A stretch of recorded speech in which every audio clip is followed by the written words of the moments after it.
This is the London FinTech Podcast, brought to you by your host, Mike Ballerman, bridging the worlds of suits and t-shirts, of finance and technology, bringing you insights, stories, and inspiration from the golden age of opportunity and innovation happening in London right now.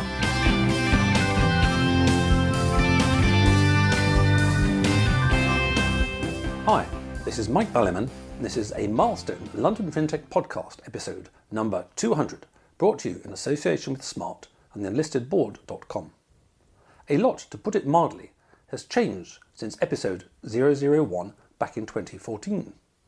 At the biggest picture, the Western world has gone totally nuts, destroying traditions and cultures that have lasted for centuries and employing previously inconceivable techniques, house arresting whole populations over a virus whose fatality rate is in line with the flu, and deploying injections that are the least safe ever, to put it mildly.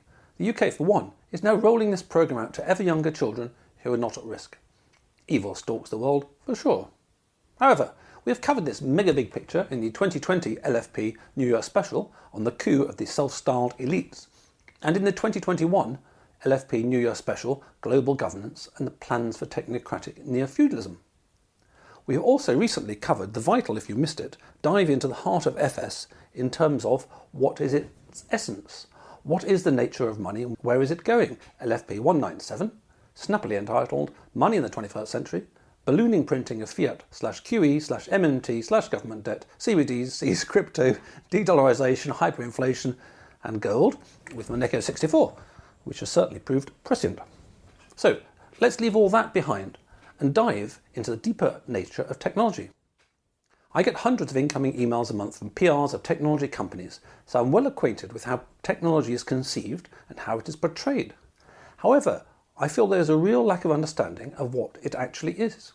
What connects the steam train with the latest fintech? Superficially, completely different, and superficially both will, in the linear progress view of the world, make the world a better place, which they do to an extent. But importantly, that is only the tip of the iceberg most visible above the waterline. To take one simple example that is well known, social media is not just bad for people's mental health, but is deliberately designed to be more addictive and less healthy. In the Matrix film, humans are harvested for energy whilst plugged into a later version of Zuckerberg's metaverse. In our world, humans are not harvested for electricity, but are harvested for attention, which is also, in the euphemistic phrase, monetized, i.e. sold. So what is technology? What can we learn from centuries of experience and the best thinkers on what it really is? Is it as simple as, well, it has benefits, and of course there'll be some teething problems to be ironed out?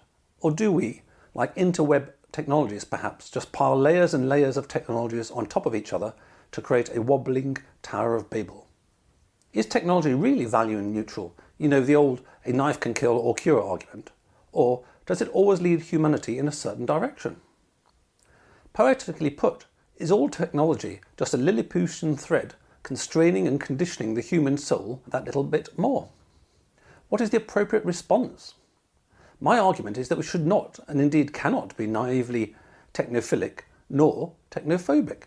However, where we draw the line needs to be a calculus based on a better and deeper understanding of what technology is and how it impacts human beings. The 2022 New Year special, I'm pleased to say, received some great praise for its dive into what globalism actually is. The praise, however, did rather tend to come with, but there was so much content I'll have to listen to it again. So I guess, amazingly enough, carpet bombing as a podcasting technique produces a lot of fireworks, but little memory of each individual one. As a result, I shall limit myself severely in this special episode and aim to make it simpler, less comprehensive, and just pick out some key threads from more complex tapestries. There are many who have written deeply about technology, Lewis Mumford and Ivan Illich being but two major figures that I shall have to pass by. So this episode will not be a tour d'horizon, nor a tour de force, but a brief idea mining of two key books by two notable authors, both of whom connected technology with its deepest essence, technique. What is technology? What is technique? Now, I mean, what are they really? What is the deeper essence that lies between you explaining to me how to make a steam train or write a Fortran program? In 1931, Oswald Spengler wrote Der Mensch und die Technik, This relatively short book, a mere 84 pages, is clunkingly translated into Man and His Techniques and subtitled A Contribution to a Philosophy of Life in English. A quick Google gives the frequency of translation of technique as being even between technology and technique.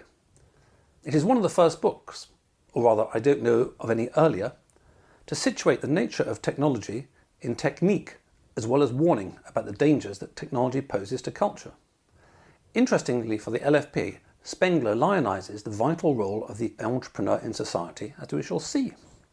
The second book is a much longer, later work, which amplifies this technique-technology connection. Jacques Ellul wrote La technique ou l'enjeu du siècle in 1954.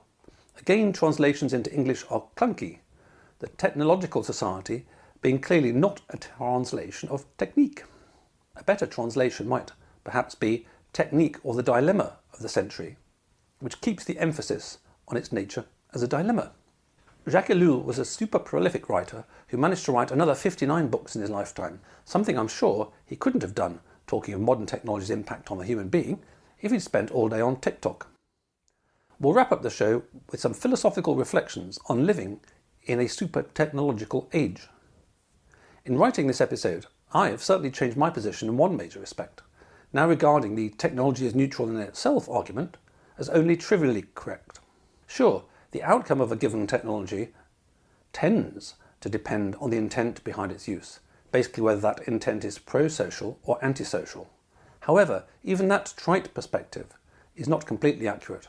I'm not sure, for example, that the inventors of the Industrial Revolution intended to pollute the entire world. Technology has, at best, inbuilt, shall we say, bugs, to be polite, which take a long time to surface. However, more philosophically than this, having contemplated Ellul and Spengler's arguments, it is now clear to me that technology per se always has a direction. It always tilts human society in this one direction. But funnily enough, this is something that our ancestors knew, and we, inhabitants of the very recent technological age, which is barely 2 centuries old, need perhaps to rediscover. So, before looking at what Messrs. Spengler and Ellul thought about the nature of and philosophy of technology and technique, let's briefly touch on what our long-gone ancestors passed on to us in the way of their stories, tales, myths and legends, and linking this to a more prosaic consideration of technology as not being neutral. Section 2. Myths and non-neutrality. Our ancestors embedded their wisdom in stories, tales, myths and legends. The telling of stories to the next generation was the vital way in which the culture of the tribe was maintained. Stories are a culture's DNA, telling people how to live, how to be a Lakota or how to be a Maasai, and passing on the accumulated wisdom of generations of Lakota and Maasai, respectively, to maintain those cultures by providing both a cultural identity and embedding in that all that is necessary to survive and thrive in that environment. In the interests of brevity, I will just dip into two of the major taproots of European culture, ancient Greece and the Bible. Hephaestus was the blacksmith of the gods and was lame or club-footed. He built metal robots to work for him and also created Pandora and her jar, Pythos being, by the way, not a box, it was Pandora's jar, not Pandora's box, which of course ended up being opened up and releasing all of the ills of the world. Pandora's curiosity reminds one of Eve's. I was interested to hear recently that the Syrian desert fathers believed that the fruit of the tree of knowledge was going to be given to Adam and Eve when they were ready for it. It was the premature eating of the fruit which led to the fall. This is an excellent metaphor for technology.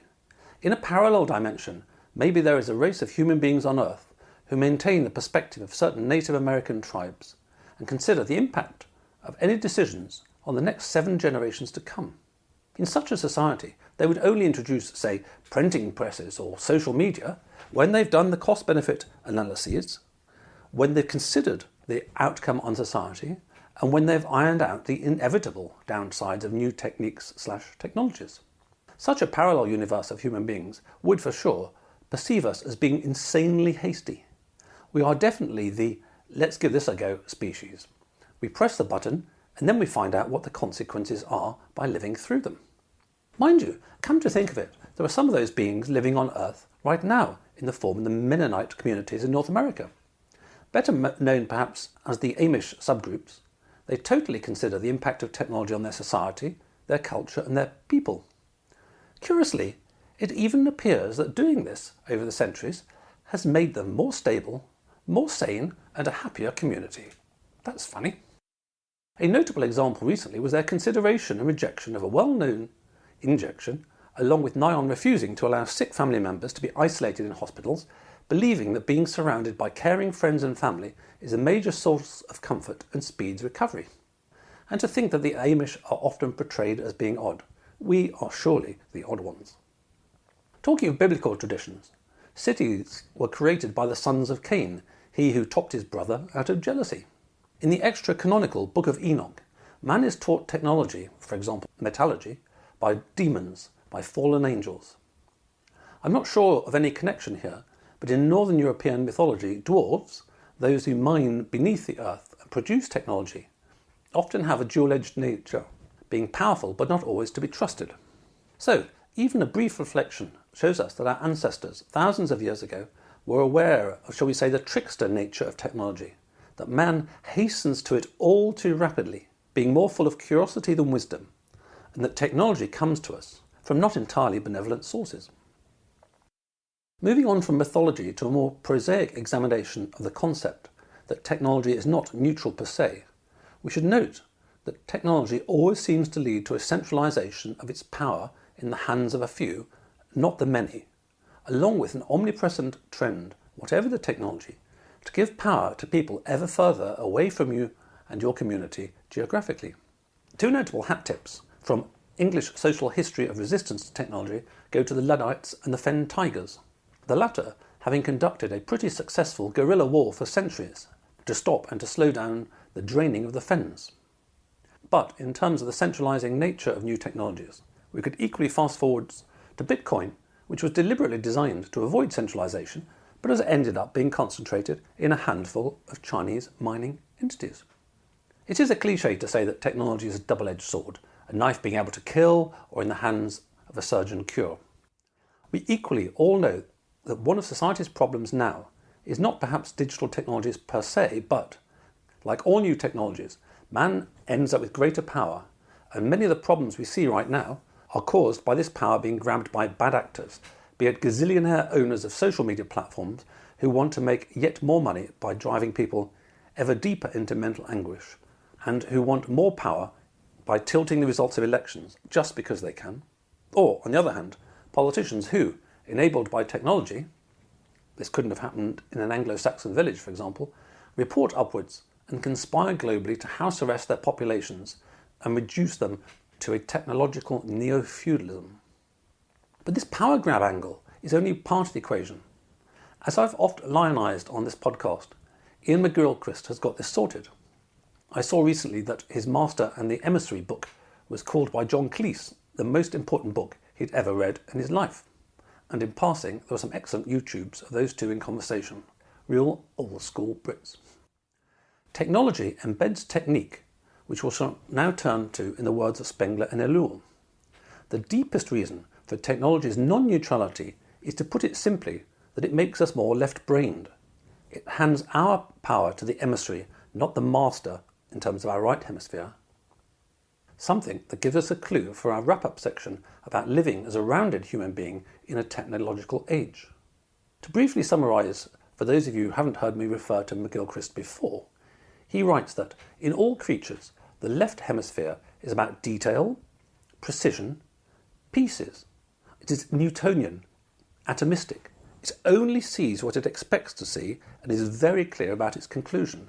It is not in touch with reality at all, but only with its own representation of reality, which it mistakes for reality, and which turns out to be remarkably self-enclosed. It's the world of the bureaucrat and the regulator. The right hemisphere is all about context, flow, whole, modern quantum, in principle uncertain, impossible to entirely isolate individual components from each other. Things change according to context and the way they're observed, sustaining an idea over time, uniqueness, human beings are ever flowing, ever changing, ambiguity, indirect, implicit, non-verbal, metaphors, tone of voice. It has a feel for everything, but knows everything can never be pinned down, defined, constrained, categorized. It is wise, but knows you can never define wisdom. It is the far more human half of our brains.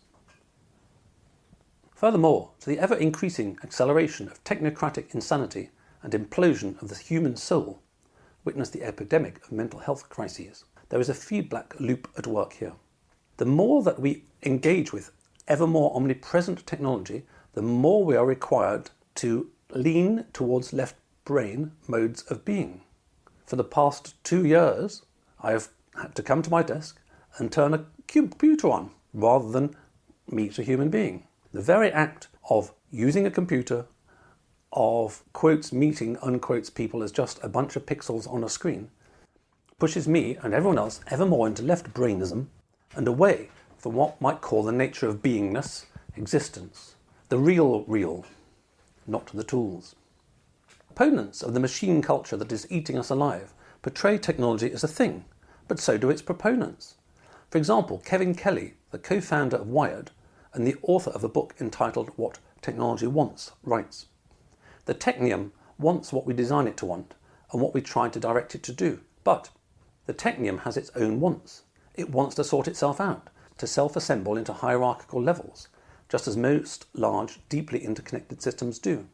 The technium also wants what every living system wants, to perpetuate itself, to keep itself going. And as it grows, those inherent wants are gaining in complexity and force." I know this claim sounds strange. It seems to anthropomorphize stuff that is clearly not human. But want is not just for humans. Your dog wants to play frisbee. With the technium, want does not mean thoughtful decisions. I don't believe the technium is conscious at this point. Its mechanical wants are not carefully considered deliberations, but rather tendencies, a compulsion towards something. The millions of parts push the whole technium in certain unconscious directions. His books aim at empowering the reader to surf these waves of technology for their advantage. And whilst not being naively technophilic, they definitely come from having drunk the Valley's Kool-Aid and being embedded in its success. As he writes, "This is not a race against the machines. If we race against them, we lose. This is a race with the machines. You'll be paid in the future based on how well you work with robots." Which certainly reminds me of the phrase from a well-known film, "I choose the opposite." Section 3. Spengler. So, having seen that our ancestors were wise enough to beware the technological gifts of the gods/angels/dwarves/snake, and having argued that man's will to power condenses the danger of every new wave of technology into the hands of a few, and that there is an accelerating feedback loop of moving ever further from absolute beingness, the power of the now, Tao, or whatever phrase that takes your fancy, let's move on to Spengler and then Ellul and then wrap up. This seems a good point to link our prior section with this, on Spengler, with a quote from Kidd's 2012 essay, Oswald Spengler, Technology and Human Nature. Quotes, "At present, when the technologization of food, healthcare, recreation, and all else has grown unabated, Spengler's warning that we will be enslaved by techniques, which we still narrowly interpret as practical labour-saving devices rather than as powerful cultural forms, seems all the more prescient. Finally, his treatise on techniques underscores the need for a philosophy of technology to assume a more prominent role in our current academic philosophical discourse." Writing his chief oeuvre, The Decline, I prefer Twilight, of the West, during the industrialised technological slaughter of World War I, Spengler published Man and Technics late in the fated Weimar Republic in 1931. He was no fan of Herr Hitler, which feeling was reciprocated, with Spengler's final book, A Critique of National Socialism, being later banned by the National Socialists. Spengler passed away in 1936. Just as a quick recap for those that missed the 2021 LFP Newer special. He was, as I've noted before, following on from Nietzsche in his sense of German pessimism, consequential upon Gott ist tot, or in Spenglerian terms, all high cultures, 8 in his estimation, arise due to an underlying metaphysic. European civilizations being in his analysis Faustian, Western man is a proud but tragic figure because while he strives and creates, he secretly knows the actual goal will never be reached. Goethe was a major influence on Spengler, and Goethe's Faust makes a pact with the devil, which helps explain this quote. A quote from Spengler: "The Faustian West European culture is probably, owing to the inward conflict between its comprehensive intellectuality and its profound spiritual disharmony, the most tragic of them all." Faustian man is after ever expanding into infinite space, according to Spengler, an obvious example of expansion allied to a pact with the devil in return for technology, being Europeans' global conquest. This was successful purely due to Faustian man's superior command of technology.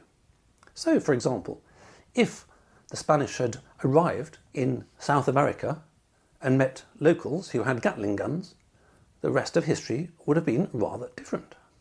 This infinite expansion vibe also predicts European man's expansion into space and landing on the moon, and in our time, the desire to expand into a metaverse. We might go further and point to the removal of all boundaries, whether they be national or even one's innate biological makeup. Western man, like all the major civilizations, like a hero in a Greek tragedy, was always inevitably going to be undone by his fundamental flaw, in this case, the pact with the devil. Europe had it good for a few centuries, but the devil is definitely returning now, not just to claim your firstborn, but you and all your offspring. Poetically put, in this context, the multipolar world that is developing definitely has a flavour of sauve-qui-peut. May other civilization states save themselves from going down with the sinking below the waves of a gigantic Titanic. Of course, the rest of the world too has been tempted and contaminated by the forbidden fruit in a similar way to how the Europeans inadvertently took smallpox to North America. Inevitability is naturally a Spenglerian theme. No civilizations can avoid their destiny. Indeed, one might argue that Western civilization's attempt to do this is only hastening its collapse. The tiny few in Washington and the World Economic Forum who are filling their boots are like passengers on the Titanic, attempting to grab any silver they can while they rush for the lifeboats. As Spengler says, in reality, however, it is out of the power either of heads or hands to alter in any way the destiny of machine techniques. For this is developed out of inward spiritual necessities. It is now correspondingly maturing towards its fulfillment and end. Today we stand on the summit, at the point when the fifth act is beginning. The last decisions are taking place, the tragedy is closing. Spengler had no doubt that the dynamics of our situation were on autopilot. This written in 1931. The belief in techniques almost becomes a materialistic religion. As he said in The Decline of the West, culture is ever synonymous with religious creativeness. Faustian man's ascent and inevitable descent was in this shift from the religion of Christianity to the religion of science. Follow the science is the modern priest's archetypally identical version of medieval popes follow God. In both cases, of course, the highest priest claims a unique relationship and insight into the ultimate metaphysical principle. It's a matter of pure detail whether the high priest's label, society's accepted transcendent, as God or as science. And, as we unsurprisingly see in both cases, the will to power is evident here, which will encompass any amount of blatant corruption, whether it be papal indulgences or the so-called noble lies that have killed countless people in the past 2 years. Who will rid us of these turbulent priests? Who will be the modern Luther nailing his theses to the doors of science? For Spengler, the transition between, in academic terms, scholasticism, where learning was related to religion and either contemplation or endless debate, how many angels can fit on the head of a pin, to the practical experimentation of the Enlightenment universities with their ever-growing departments of science, represented a phase change from contemplation to action. In terms of this Borg-like machine that we create that ends up eating us alive, a subject of many a science fiction work, Spengler says, all things organic are dying in the grip of organisation. The civilization itself has become a machine. This is Max Weber's world of rationalisation and our world of infinite regulations, laws, codes, and things the lower 99.999% must obey and the top 0.0001% in power routinely ignore. It is super important to point out that Spengler wasn't down on technology and those who created. Far from it, he saw them as the prima motor. He had something interesting to say in the context of entrepreneurs. Quotes, "All great discoveries and inventions spring from the delight of strong men in victory. They are expressions of personality, and not of the utilitarian thinking of the masses, who are merely spectators of the event, but must take its consequences, whatever they may be." This is, in the terms of those days, the great man theory of history. And when I was a lad, by the way, man in this context meant human, not human male. So, for example, in terms of England's rise from nothingness, the most influential single great man was, in my estimation, Elizabeth I. As the saying goes, the reasonable man adapts himself to society, whilst the unreasonable man adapts society to himself.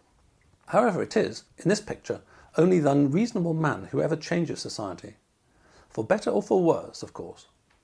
And Spengler located the final twilight in the 2000s, pretty accurate so far, with Caesarism, i.e. dictatorship arising and leading to the final collapse of Western civilization. Seems pretty accurate in 2022 with all this WEF/net zero and so forth osity. The translator's preface to Man and His Techniques in English highlights Spengler's angle on the lack of balance in our civilization in comparing entrepreneurs to other genres in society. If the entrepreneur is the great man/human of our time who stands aloft, this equally points to the lack of great men humans, why isn't it human in passing, in other vital areas of a flourishing and indeed fully human society.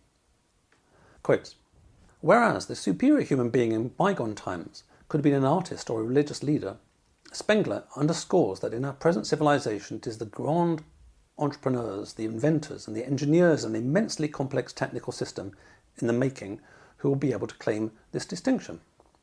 John D. Rockefeller, Henry Ford and J.P. Morgan in the United States and Alfred Krupp in Germany were to him emblematic figures, symbolizing the cold, calculating rationality and organizational powers of modern, thoroughly urbanized people, perfectly adapted to the soulless industrial demands of their era. Likewise, a single Nikola Tesla or Thomas Edison rages light years above thousands of contemporary intellectuals and artists. Spengler's admiration for these kinds of people, however, is not tantamount to an unreserved and, at the bottom, unphilosophical adulation of grand-scale capitalism for its own sake. In his scheme, a person like Henry Ford is to modern civilization what Pharaoh Chops was to early Egyptian culture, a person capable of applying the relevant technique and vast labour organisation to immense and hitherto unimaginable projects. Hence the importance such grand-scale operations have for the spiritual symbolism of a particular culture. It follows from Spengler's definition of work, technique and organisation that individuals capable of harnessing others for their own grandiose purposes and of organising them in relation to cultural goals of lasting importance are the true leaders of humanity, swaying the masses, preachers and politicians to their tunes. Interestingly, Spengler felt that the export of European technologies to the rest of the world would in the end lead to, in essence, those technologies being used to outcompete the West. Something we see in spades, of course, right now, with roughly everything of value being produced in East Asia these days. In Faustian man's unlimited desire to infinitely expand, in this case, we see expansion in terms of moving on from minor matters of industrialization. What could possibly go wrong, methinks, as the news fills itself with so-called supply chain problems?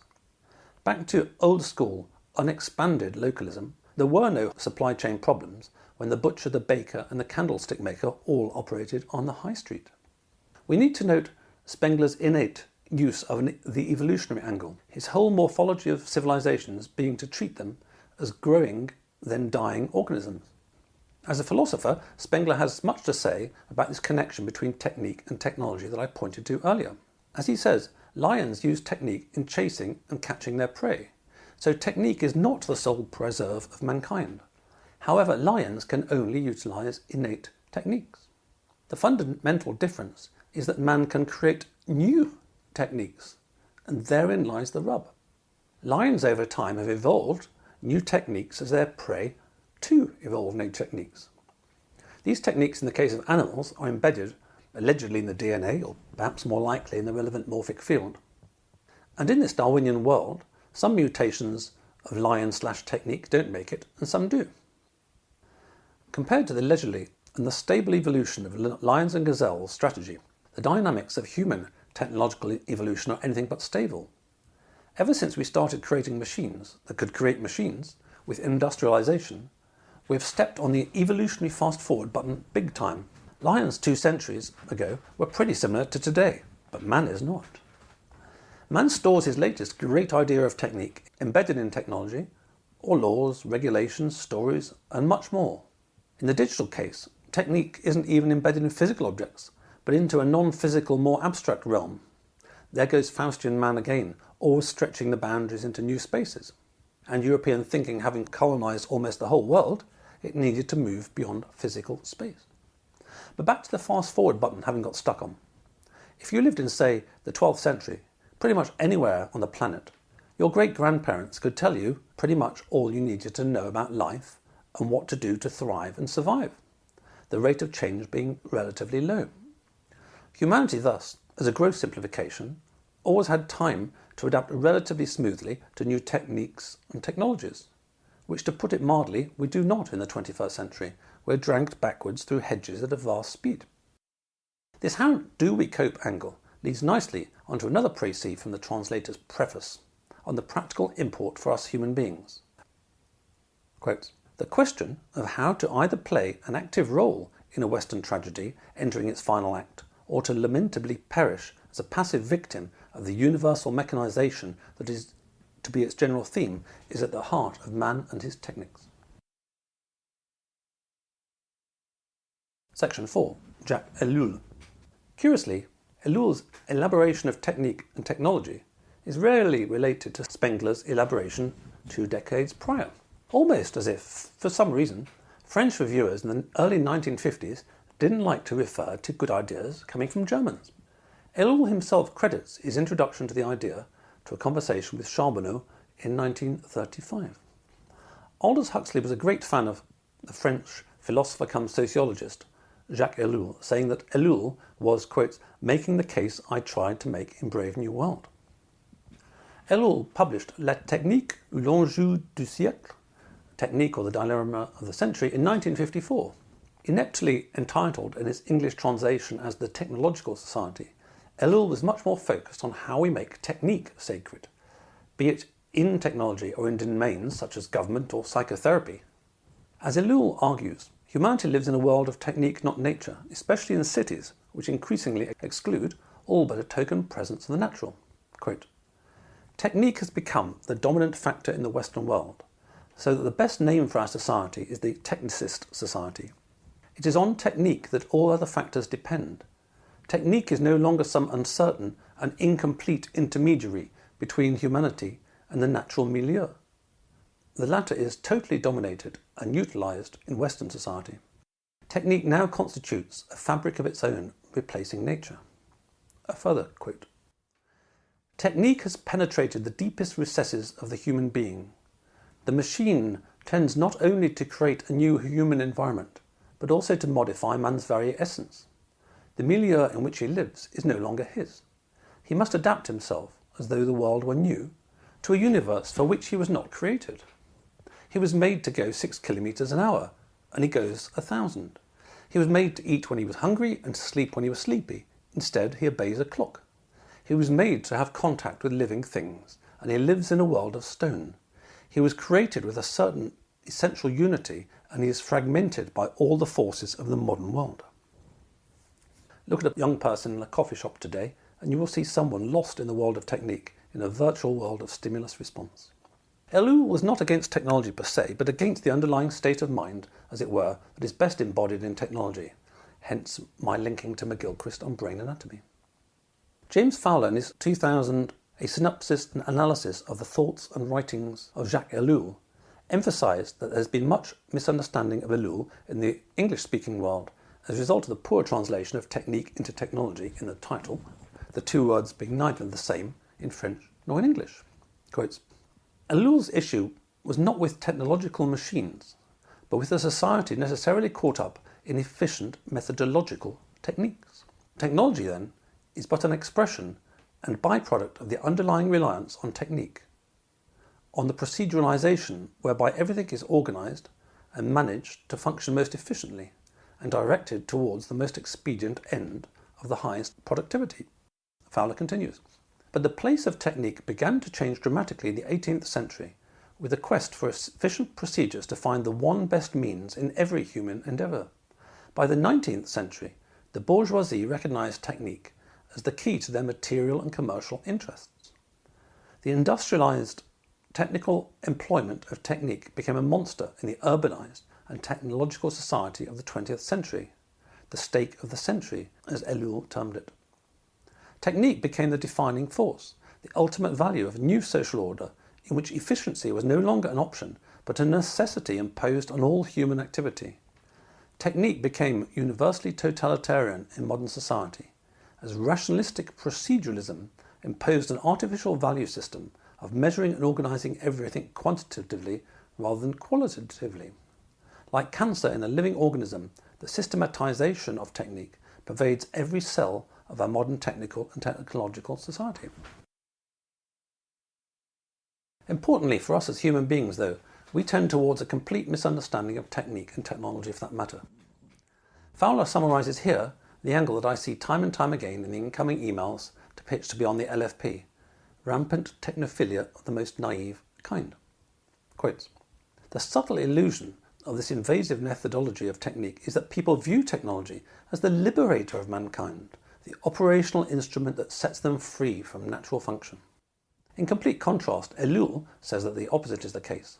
Technique enslaves people while proffering them the mere illusion of freedom, all the while tyrannically conforming them to the demands of the technological society with its complex of artificial operational objectives."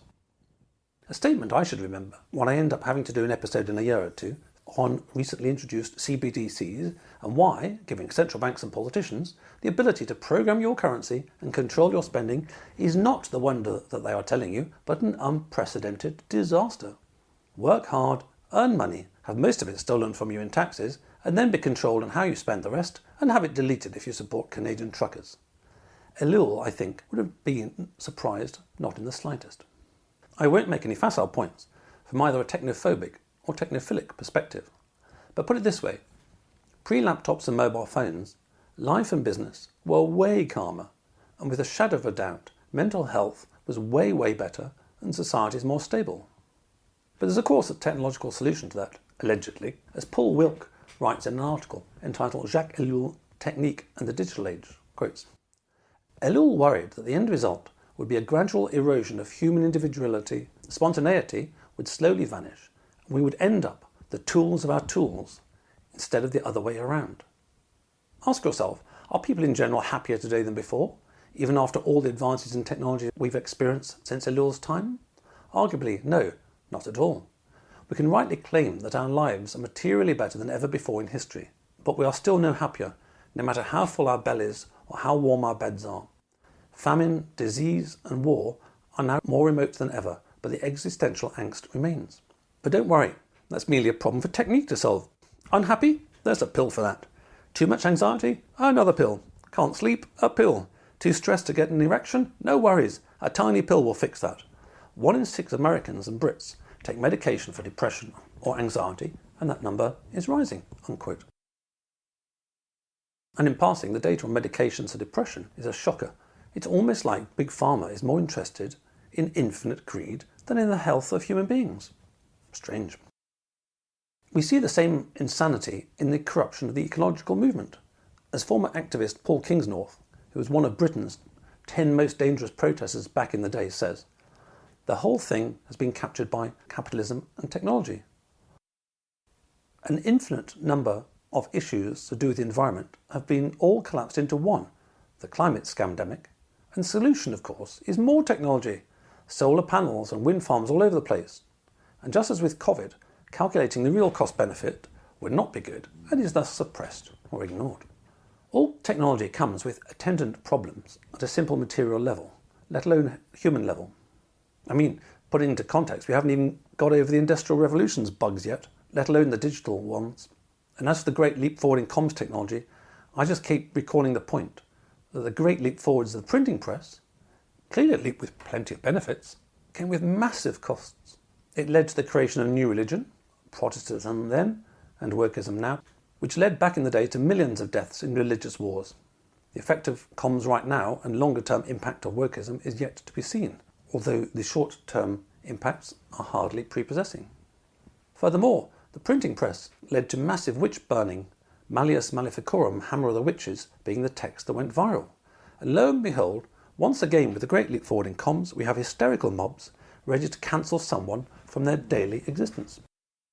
To quote Ellul, who was writing within a decade of America dropping that great technological leap forwards, the atom bomb, on Japanese cities, particularly disquieting is the gap between the enormous power they, simply put technologists, wield and their critical ability, which must be estimated as null. To quote from Paul Wilk again, in this environment, technique almost resembles an independent force of nature like gravity, operating autonomously from our desires, always driving us towards maximum efficiency. Resistance is futile, well, I've heard that before, but you don't want it any other way. It's just how things are, simple common sense. But not just that. More technique is always the answer to the problems that the last technique created. Apparently, for example, there are currently approximately 75,000 pages in the US federal tax code. In 1913, it was originally 400 pages. In the UK, as I've mentioned before, Chancellors Brown and Osborne both promised simplification of the tax code, but between them managed to increase its length 12-fold, as per the position of the Luddites and the Fen Tigers. Who benefits from all this? It certainly isn't ordinary Joe or ordinary Jane. Technique is also insidious. It is infinitely seductive. We are all Eve who can't resist the apple, Pandora who can't resist peeping into the jar. As Ellul says, we are powerless in the face of technique and technology. Can you think of an example here where, Amish accepted, man thought, nah, better not open that door? This inability to just say no means that insidiously with every bite, freedom is removed. Ellul says, the individual is in a dilemma. Either he decides to safeguard his freedom of choice, chooses to use traditional, personal, moral or empirical means, thereby entering into competition with a power against which there is no efficacious defence, before which he must suffer defeat, or he decides to accept technical necessity, in which case he will himself be the victor, but only by submitting irreparably to technical slavery. In effect, he has no freedom of choice. Ellul, writing about another dimension of the use of technique against the masses and for the regime, wrote, quotes, men fashion images of things, events and people, which may not reflect reality, but which are truer than reality. These images are based on news items, which, as in the case of much of the world, are faked. Their purpose is to form rather than to inform. Faking the news is systematically practiced by the Soviet radio, but the procedure is found to a lesser degree in all countries. All of us are familiar with the, quotes, innocent fraud of the illustrated newspapers in which a photograph is accompanied by an ambiguous caption. A shipyard, for example, is indifferently described as a plant in one of the democracies or in the Soviet Union or wherever. A great example, by the way, of this fakery recently, which some of you may have seen, was when an Israeli news source, allegedly showing pictures fighting in Ukraine, included a clip which eagle-eyed viewers noticed included a crashed Star Wars TIE fighter.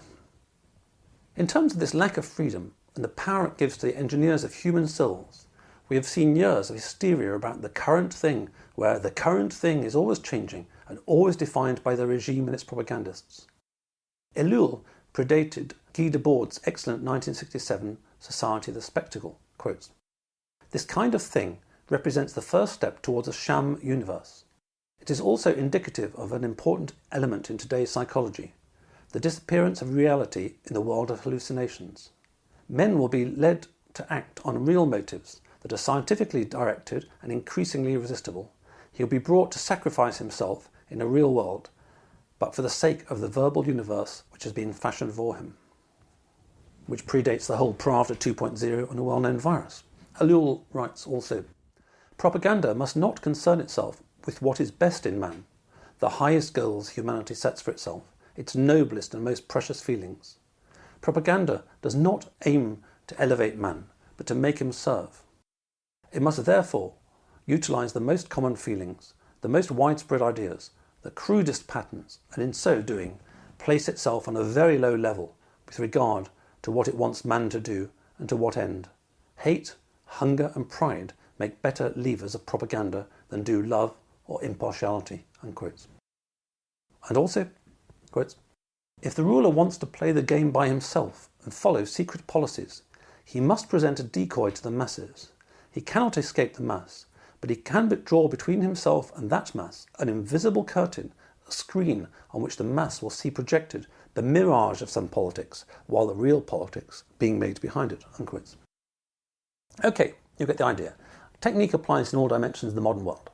Sometimes it's embedded in communications, sometimes in politics, sometimes in regulations, laws and codes, and sometimes in gadgets, real or digital.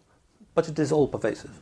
Just to conclude this section on Ellul's analysis of the nature of technique with some troubling quotes, before we wrap up with some philosophical reflections on how we might live amidst all this technique and technology. For live within it, to some extent, we all must. It ain't going away anytime soon. And as we covered in the 2022 Neuro Special, technology is indeed on a cross between crack cocaine and steroids right now, as the globalists use it as they attempt to smash all tradition, cultures and societies, and introduce technocratic tyranny. A process, in passing, that Ellul would have seen as inevitable and indeed foresaw. Quotes, there is a limited elite that understands the secrets of their own techniques, but not necessarily of all techniques. These men are close to the seat of modern government power. The state is no longer founded on the average citizen, but on the ability and knowledge of this elite. The average man is altogether unable to penetrate technical secrets or government organisation, and consequently can exert no influence at all on the state. 3 wrap-up quotes from Ellul outline our existential challenge before we move on to the final section. Quotes, enclosed within his artificial creation, man finds that there is no exit, that he cannot pierce the shell of technology again to find the ancient milieu to which he was adapted for hundreds of thousands of years.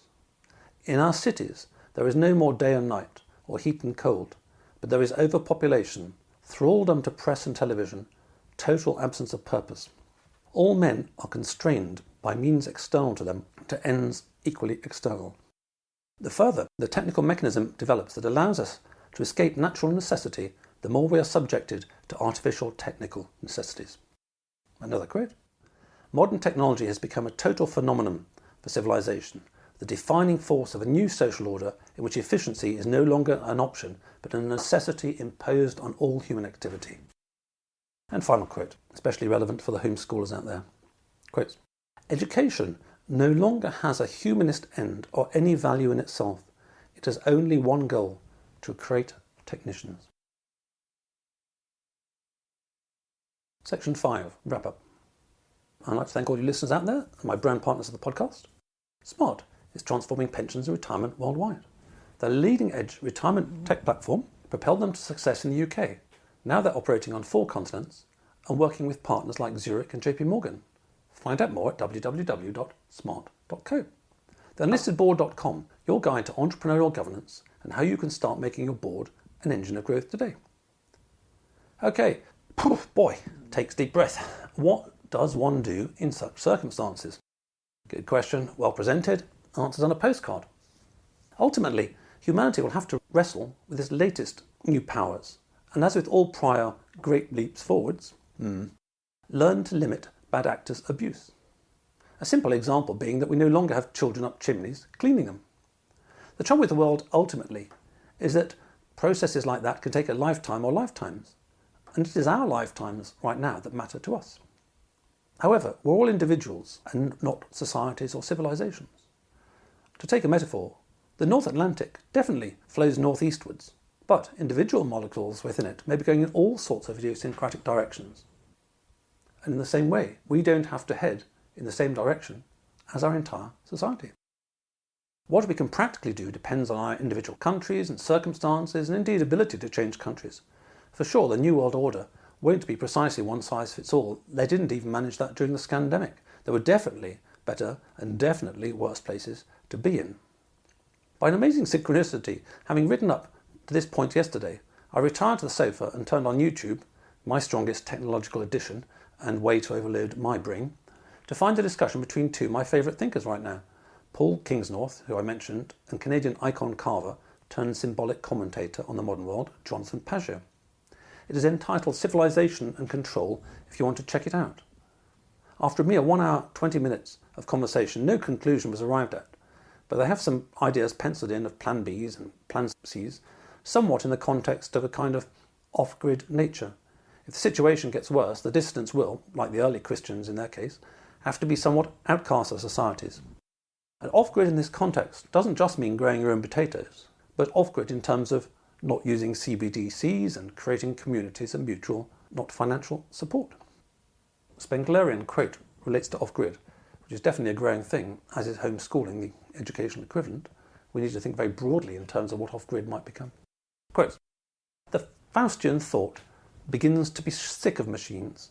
A weariness is spreading, a sort of pacifism of the battle with nature. Men are returning to forms of life simpler and nearer to nature. They're spending their time in sport instead of technical experiments.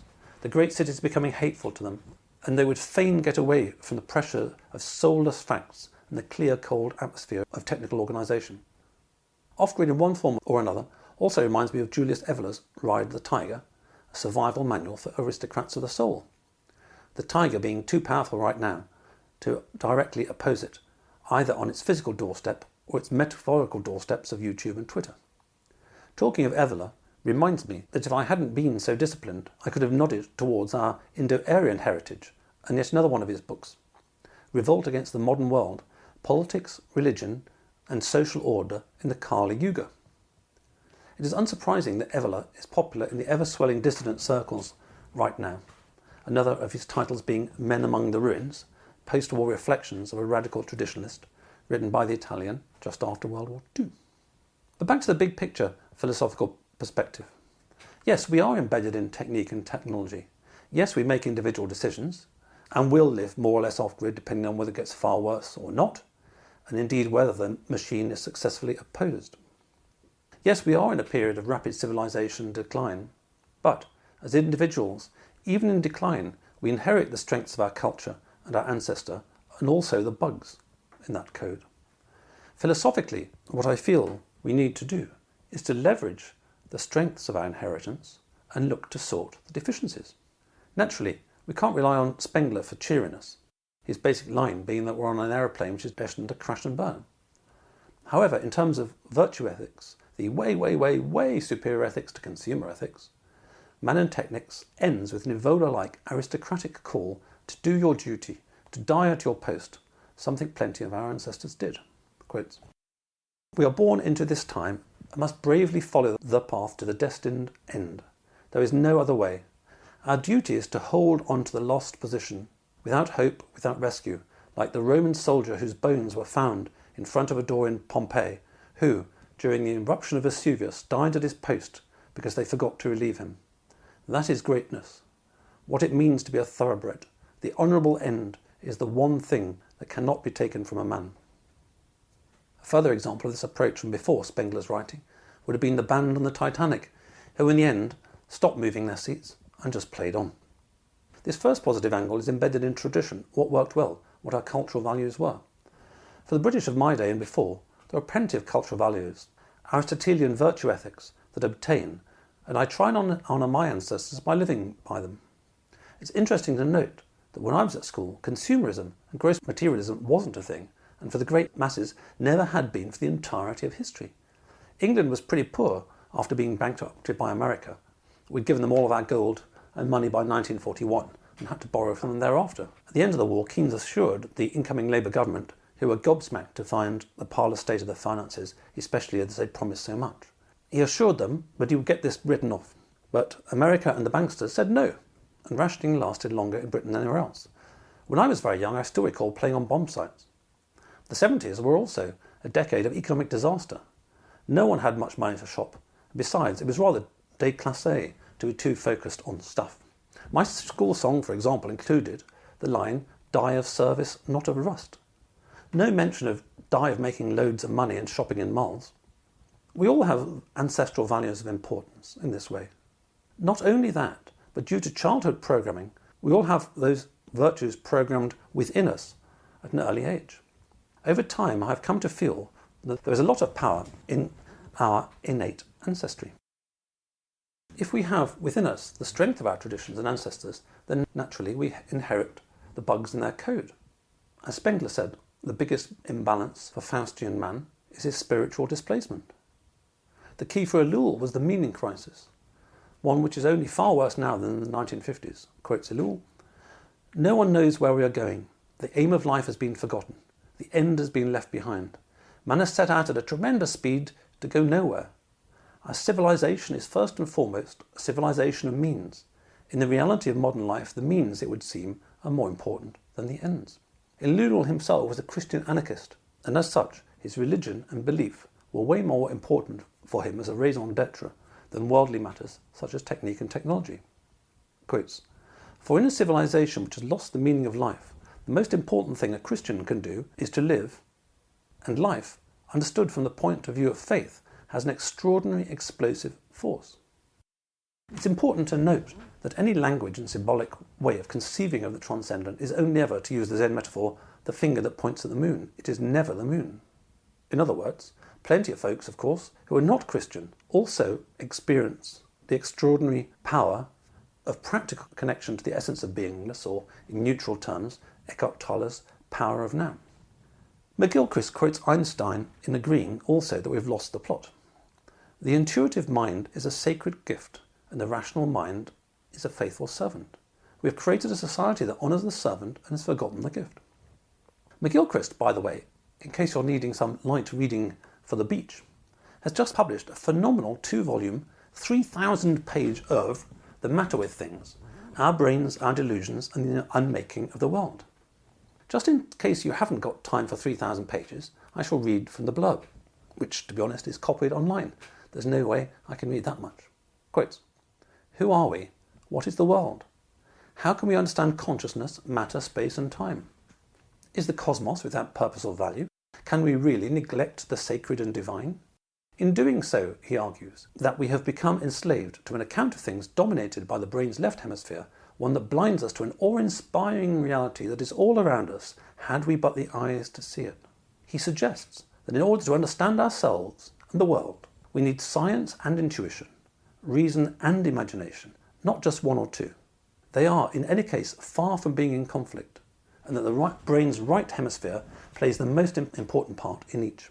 And he shows us how to recognise the signature of the left hemisphere in our thinking, so as to avoid making decisions that bring disaster in their wake. Following the paths of cutting-edge neurology, philosophy, and physics, he reveals how each leads us to a similar vision of the world, one that is profound and beautiful, and happens to be in line with the deepest traditions of human wisdom. It is a vision that returns the world to life, and us to a better way of living in it, one that we must embrace if we are to survive. For me, the most catastrophic and fundamental misstep in Western thought was a schism between science and religion, which did not happen in any other major civilization. Despite some accounts, it was made not for deep philosophical reasons at the time, but rather was a realpolitik political solution for both the new scientists and the church to agree to keep each other's tanks off each other's lawns. Originally, they both paid each other their dues, especially after the church stopped burning people at the stake. Newton, for example, wrote far more on alchemy than he ever wrote on physics, and the Catholic Church was not as rabidly anti-science as often portrayed. Fast forward a few centuries, of course, and science is the new religion. However, having lived only on its material turf, and by cancel culturing the likes of Sheldrake and others who dissent too loudly, science says in essence, my voltmeter shows that nothing that is not matter exists. A bizarre philosophical position. As to the Church, in England, the Church of England might as well just be another NGO. Its positions are identical. As a result, even more than in Spengler's and Ellul's time, we live in an utterly disenchanted universe. This is not just cultural poison, it is individual poison, and one amplified by technology's inbuilt direction, forcing us ever more to live more and more in a left hemisphere. We live in a spiritual desert, a world of materialism. As Peterim Sorokin, too, pointed out a century ago, materialism is always the end stage of civilizations. Later Romans and Greeks, for example, abandoning beliefs in their gods as their civilizations, too, nosedived. You can see why. If national governments have a belief in being judged in the afterlife, or a belief in karma, say, whether this belief is ultimately true or not, it affects the behaviour. And for sure, the absence of any belief of being taken into account after your death frees many people from constraints. In terms of fixing this centuries-old schism, this bug, many Western folk have studied traditions way away from this tiny part of the world, whether this is ayahuascaing in the jungles of the Amazon, shamaning all over the world, Sufying, all the Indian traditions, all the Chinese traditions, and many, many more. Fortunately, the rest of the world didn't copy Europe in schisming the investigation of existence into the world of matter and then saying the world of the soul, the world of consciousness does not exist. Man is, as the Taoists say, heaven and earth in unity. In less poetic terms, what this means is that man is the combination of the substantial, the physical, and the insubstantial, consciousness.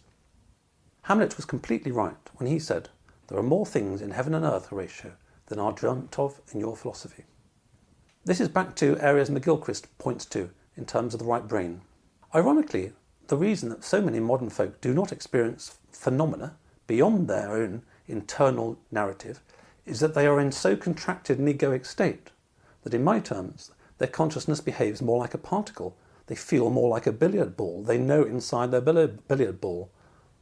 However, consciousness, in my metaphor, can also at times be a wave if you let it, and if you stop chattering to yourself. And as far as I can tell, by direct personal experience, as well as listening to all sorts of masters from around the world, there are no obvious limits on what one is capable of perceiving. However, you ain't going to perceive anything staring at your gadget, arguing with trolls online, or when walking home when Radio U is constantly blaring out a subtext to life inside your head. Be all that as it may, if Spengler, Ellul, McGilchrist are my direct experience or anything to go by, then Westerners in particular, and people from other parts of the world who have been overly poisoned by Western scientific materialism, would be well placed to investigate some wisdom traditions, or just Eckhart Tolle, or perhaps read 3,000 pages of a philosophy book by McGilchrist, and discover for themselves. Okay, right, let's recap 10 bullet points of the show. I got there in the end, and you've got there in the end. Well done. Do write to me and let me know what you think. 1. The ancients saw technology as powerful, but is something of a deceptive trick, always more dangerous than it first appeared and given to us by beings of at best mixed motivations. 2. Mennonites and Amish as a notable exception. In the modern world, we are all teenagers, trying anything just because we can, never with a wise consideration beforehand as to whether this is good for us or society. 3. Technology's power always aggregates power in the hands of those who are power hungry, who rarely use it for the good of the community as a whole, but rather use it from a perspective of personal lust and greed for power and profit. 4. Technology has always tended to move power from the local to the further away. Globalization is just the reductio ad absurdum of this process, power being taken as far away from every local community as is physically possible. 5. Technology is not value neutral. Technology always moves us more to a left-brained, robotic way of being, far from a more real perception of reality, into a codified, narrow, constrained way of being. We move away from intuition, imagination, love, life, truth and beauty, and become ever more externally programmed and controlled. 6. Both technophiles and technoskeptics conceive of technology as a thing. Ellul and Spengler view it as, in effect, a force of nature. But it is a force or a wind which blows in one direction only. Ideas that it doesn't affect us are woefully naive. It actually creates us. As Spengler says, all things organic are dying in the grip of organisation. The civilisation itself has become a machine. Spengler points out that the power of the entrepreneur to create is laudable, but even almost a century ago, he saw this as reflecting a deficiency of what artists, intellectuals and religious leaders can offer anywhere near the same level of performance. 7. We evolve with our techniques and technologies. However, for the past 2 centuries, and accelerating in the 21st century, there is a dangerous feedback loop ever accelerating the rate of change of technology before we have even sorted out the bugs in the century before last's technology. This dizzying whirlwind puts on steroids the ability of a few to indulge in insane degrees of greed and will to power and to rule over us. 8. Ellul was less concerned with technology per se than with technique leading to ever greater levels of rationalization, bureaucratization and disenchantment, to use some Weber terms, which was accelerating Europe's move away from anything remotely spiritual and in a direction of nihilism and becoming tools of our tools. In no sense did he see technique or technology as value neutral. Technique, as he said, enslaves people while preferring them the mere illusion of freedom, all the while tyrannically conforming them to the demands of the technological society with its complex of artificial operational objectives. 9. Ellul's concern with the advance of technique encompasses the creation of a world of images by those in power to create a sham universe for their subjects. As he says, quotes, "Propaganda does not aim to elevate man, but to make him serve." 10. Spiritually, as Ellul saw it, quotes, "Enclosed within his artificial creation, man finds that there is no exit, that he cannot pierce the shell of technology again to find the ancient milieu to which he was adapted for hundreds of thousands of years." Finally, I wrapped up with reflections that along with the ongoing day-to-day challenge we all have with our surrounding technologies and ongoing radical changes in governance and economics, we inherit both the strengths of our ancestors and also the bugs in their code. For the modern man, the main bug is nihilistic materialism, purposelessness, meaninglessness. The way out of this impasse for many is to step outside modern/European ways and learn the wisdom traditions from different parts of the world, authentically sourced and diligently practiced under wide guidance. These lead the individual to an ever greater ability to transcend and include the material, which state of being is radically different. It is possible to move in the opposite direction. Live long and prosper. Thanks for listening. If you are in need of a non-executive or advisory director with deep expertise, experience and contacts in the worlds of both traditional FS and fintech, or unique insight into how to make your board an engine of growth today, contact me at mike@mikeballiman.com. If you just need one-off advice in these areas, via clarity.fm/mikeballiman. We could sit in a bend there all day, watching the firelight dance, watching the firelight dance. We could walk in the mountains before dawn, watching a happy moon ride, watching a happy moon ride.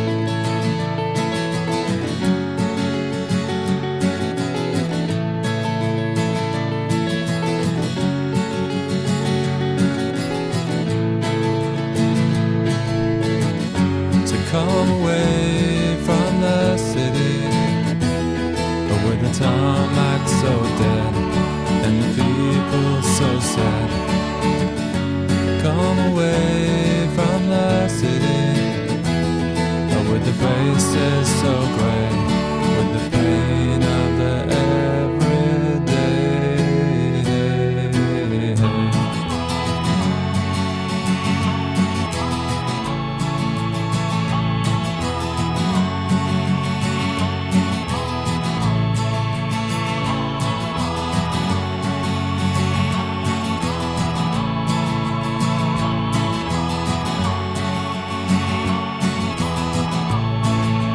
We are wild like the mountains and the trees. Can you see what I mean? Can you see what I mean? We fit in between the earth and the sky. Kiss the city goodbye, wave the city goodbye, wave the city goodbye. The city goodbye. Watch the firelight dance with me. Watch the firelight dance with me. Watch the firelight dance with me. Watch the firelight dance with me. Watch the firelight dance with me. Watch the firelight dance with me. Watch the fire